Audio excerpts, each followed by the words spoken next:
বন্ধুরা, অনুরাগের ছোঁয়ার আজকের পর্বে দেখা যাবে খুবই আকর্ষণীয় একটি ঘটনা। আজকের পর্বে দেখা যায় যে দীপা বাড়ির থেকে চলে যাওয়ার পরে সেখানে আসে চারু সূর্যর জন্মদিনে, আর বলে কেন হবে না সেলিব্রেশন, অবশ্যই হবে সেলিব্রেশন। তবে চারুকে দেখে সোনা তো খুবই আনন্দ পায়। এদিকে দেখা যায় উর্মি মনে মনে ভয় পায় যে আবার নতুন এক ঝামেলা হলো, এর জন্য আমার আবার কাজ বাড়বে না তো। হয়তো দেখা যাবে যে এটা দীপারই প্ল্যান, হয়তো দীপাই চারুকে এখানে পাঠিয়েছে উর্মিকে ধরার জন্য।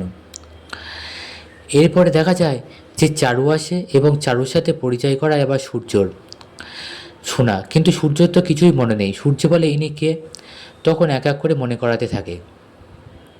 এরপরে চারু বলে যে আমি সব কিছু ছেড়ে চলে এসেছি, আর রূপাকে বলে তোমার পাপার সাথে ডিভোর্স হয়ে গেছে। তখন রূপা ফোন করে, ফোন ফোন সুইচ অফ বলে। তবে এটা কাকতালীয় লাগে রূপার, বলে এর মধ্যে কিছু একটা গণ্ডগোল আছে। তবে হতে পারে সবই দীপার প্ল্যান উর্মিকে ধরার। এরপরে এদিকে দেখা যায় দীপা আর অবিনাশ বাড়ি ফিরে আসে রূপাদের বাড়িতে। এদিকে রূপা আর কৃষ্ণ সেনগুপ্ত বাড়ি ছেড়ে চলে যায়। এবার চারজন এক জায়গায় থাকে। দীপা এবার নতুন প্ল্যান করে রুটিকে ধরার। তার জন্য ক্লাবের কয়েকজনকে খবর দেয়, আর ক্লাবের লোকজনও চলে আসে।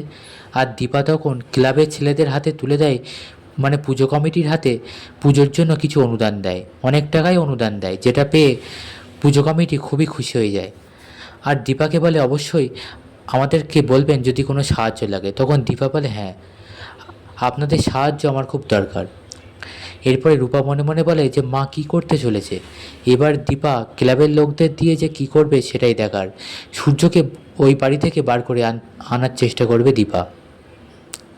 তবে এদিকে সেনগুপ্ত বাড়িতে উর্মি সূর্যের ঘরে ঢোকে আর সূর্যকে একটা ওষুধ খাওয়ানোর চেষ্টা করে, বলে দাদাই আপনার ওষুধ খাওয়ার সময় হয়ে গেছে। ঠিক সেই সময় চারু ঘরে ঢোকে আর বলে কি ওষুধ খাওয়াচ্ছে সূর্যকে, ওই আমাকে দাও দেখি। এরপরে উর্মির হাত থেকে ওষুধটা কেড়ে নেয় চারু আর দেখতে থাকে। তখন উর্মিও আবার চারুর হাত থেকে কেড়ে নেয়, বলে না তুমি কি বোঝো, আমি দাদাইয়ের খেয়াল রাখি, এটা ডাক্তার দিয়েছে। তখন এদিক থেকে শোনা এসে যায়, বলে কাকিয়া এতদিন যখন আমরা বাইরে থাকতাম তখন চারুই খেয়াল রাখতো বাবার, তুমি এসব কি বলছো, চারু অবশ্যই খেয়াল রাখতে পারবে। তবে বন্ধুরা, এবার চারুই উর্মির আসল মুখোশ ফাঁস করবে, উর্মির পর্দা ফাঁস করে ফেলবে এবার চারু।